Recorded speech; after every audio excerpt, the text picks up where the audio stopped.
দেখা যাচ্ছে সাপটা?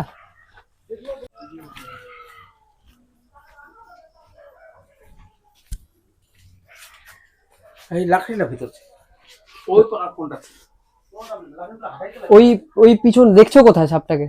সাপটা এই যে লাকড়িটা এই যে এই বাক্স আছে না, আচ্ছা, বাক্সটা এই ভিতরে খুঁজে বের করা মুশকিল হয়ে যাবে এত লাকড়ির মধ্যে। এগুলো সব বের করতে হবে, ঠিক আছে? ছেলে পেলে ডাকো। তো বাড়ির লোক কি তুমিই আছো এখন এখানে? বাড়িতে তুমিই আছো? সবাই আছি। তো যাই হোক বন্ধুরা, আজকে একটা রেস্কিউ ভিডিও নিয়ে চলে এসেছি।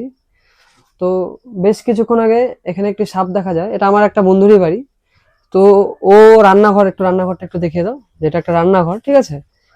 তো রান্নাঘরে ও কোনো রকম কাজ করছিল। তো সেই কাজ করা কালীনই ওর বাইট হয়ে যায়, হয়তো কোনো রকম ভাবে সাপটার উপরে পা পড়ে, সাপটা কোনো রকম ভাবে তাকে কিন্তু কামড়ে দেয়। এখন সে চিকিৎসাধীন রয়েছে, সে তাকে ট্রিটমেন্ট করার জন্য পাঠিয়ে দেওয়া হয়েছে। তো এখন নাকি কাকু সাপটি দেখতে পেয়েছে। কি সাপ মনে হলো কাকু দেখে? তো গোমার সাপ। গোমা সাপ দেখে মনে গোমার হলো। সাপ আচ্ছা, ও কতক্ষণ হয়েছিল বাইট হয়েছে? কতক্ষণ পরে তোমরা ট্রিটমেন্টের জন্য পাঠিয়েছো? মানে সাত পাঠাইছি, আধা ঘন্টা পরেই পাঠাইছি। আধা ঘন্টা পরেই পাঠিয়ে দিয়েছো? হ্যাঁ। আচ্ছা, আধা ঘন্টা পরে কি আমরা হসপিটালে নিয়ে গেছো? হ্যাঁ, আধা ঘন্টা হসপিটালে নিয়ে গেলাম। আচ্ছা, আধা ঘন্টা লাগে না। হ্যাঁ। এবার একটা জিনিস যেটা জানার আছে, হ্যাঁ। হসপিটালে যে ডক্টর যে রয়েছে সে কি অ্যান্টিভেনাম চার্জ করেছে হসপিটাল থেকে? হ্যাঁ হ্যাঁ করছে। রেফারেন্স যে করেছে অন্য জায়গায়, মানে অ্যান্টিভেনাম চার্জ করেছে হ্যাঁ তো? করছে। মানে অ্যান্টিভেনাম সব ব্যবস্থা দিয়ে তারপর অন্য জায়গায় পাঠানো হয়েছে। হ্যাঁ, অন্য জায়গায় পাঠানো আছে। তো যাই হোক বন্ধুরা, এই বিষয়টা নিয়ে আমরা রেস্কিউর পরে কথা বলছি। তো আজকে এখন আমরা আগে রেস্কিউটা দেখি কি সাপ আছে না আছে, ঠিক আছে?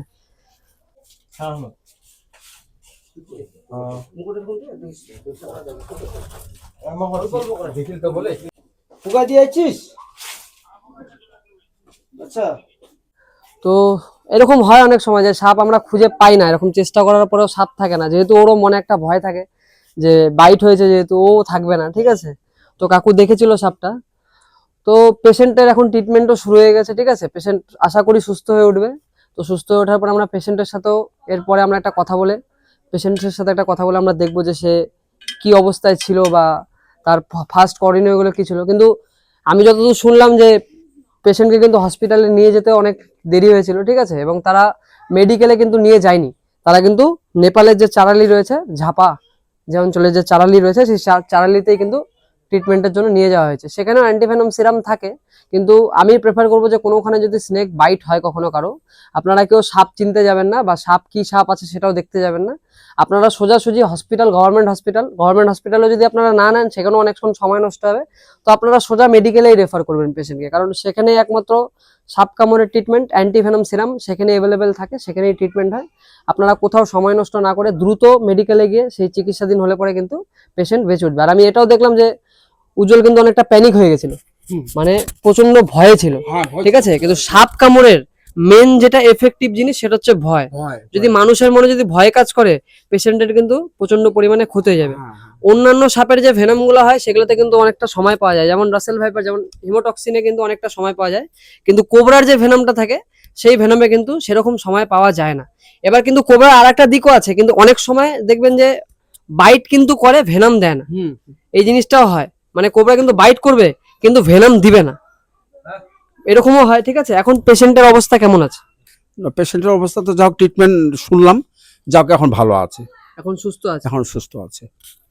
তো যাই হোক বন্ধুরা, আমরা এটাই প্রার্থনা করবো পেশেন্ট যাতে সুস্থ হয়ে উঠুক। আমরা নেক্সট পেশেন্টের সাথে কথা বলে একটা ভিডিও নিয়ে আসবো। তো পেশেন্ট যেহেতু আমার নিজেরই ক্লাসমেট বা আমার নিজেরই বন্ধু হয়, তো আমরা সাপটি তো পেলাম না। তো নেক্সট আবার কোনো সময় দেখতে পেলে আমাকে অবশ্যই ফোন করবেন, নাম্বারটা রেখে দেবেন, ঠিক আছে? সাপ দেখলে সাপ মারবেন না, কারণ এরা একটা অবলা জাত, ঠিক আছে? কখনোই কোনো কিছু সে বুঝে করতে চায় না, ঠিক আছে? কারণ রান্নাঘরে কাজ করছিল। আর আমি আরেকটা জিনিস বলবো যে এখন বর্ষাকাল প্লাস গরমের সময়টা একসাথে চলছে। তো বাড়ি ঘরে যে এইসব ধরনের, যে আমি এর আগে আমার অনেক ভিডিও আমি ফেসবুকে আপলোড করি, অনেক জায়গায় আমার ভিডিও দেখে লোকজন, এই যে কাঠের যে স্তূপটা একবার দেখা, ওই যে কাঠের গাদাটা, এই গাদাটা কিন্তু রান্নাঘরে করে রেখেছিল তারা। এই জিনিসগুলোতে কি হয়, রান্নাঘর যেহেতু, ইঁদুর কিন্তু ওখানে আসবে, ইঁদুর কিন্তু আসবেই। আর সাপ কিন্তু রান্নাঘরে কোনো কিছু খাওয়ার জন্য ঢোকে না, শুধুমাত্র ইঁদুরটা খাওয়ার জন্য কিন্তু ঢোকে। এই ইঁদুর খাওয়ার জন্য ঢুকেছে। এবার অন্ধকার যেহেতু ছিল, ও বুঝতে পারেনি, পাড়া পড়ে গেছে, ফলে বাইট হয়ে গেছে কিন্তু, ঠিক আছে? তো যাই বন্ধুরা, আপনারা সবাই সতর্ক থাকবেন এই জিনিসটা নিয়ে। বাড়ি ঘরের মধ্যে কোথাও নোংরা আবর্জনা এক জায়গায় জমা করে রাখবেন না। আশা করি উজ্জ্বল সুস্থ হয়ে উঠবে। তো আজকের ভিডিও এতটুকুই থাকলো, দেখা হচ্ছে পরের নেক্সট কোনো ভিডিওতে। সুস্থ থাকবেন, ভালো থাকবেন।